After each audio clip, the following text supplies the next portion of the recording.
Ano? Kung malipay daw ko nung kain mo ninyo, excess, usan eh, it helps na pampapayat. Sa ito ba, pasok, ka mga payat, nalipayon, hindi po tanan. Hindi po tanan. Pero, ingon din eh, makatabang siya sa inyong lawas nga mo, haum, mulikon. Okay, kung malipay po ka, posible nga mo ba mo ang pagka-stroke. Kamalong sa stroke? Ha? Asa ng stroke gani? Bubuto ang ugat sa utok. Pero pag ang stroke, bubutong ugat, muna siya, kay naiklag. Ang buto nga, kung bubutong ugat, ilalom na gani din sa liog, pababa na, tawag na, heart attack.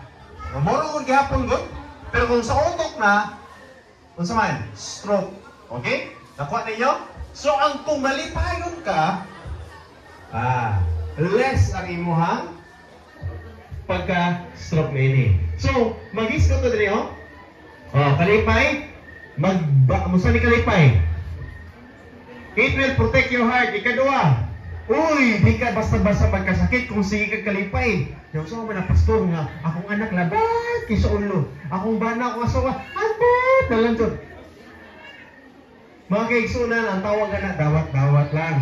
Kasadihang nadawat na nimo, yung mga adjust na ka, ngayon nga dili ko musugot na akong anak, akong bana, o akong asawa, akong trabaho, makapababag sa akong kalipay. Kaya kung malipay ka, mutaas imong immune system.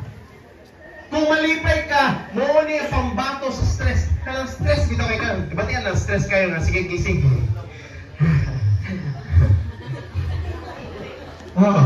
Kanang si meaning, muna pamaagi nila gi, kung ba't ang stress, ano mo katawan na ikaw ratulisa?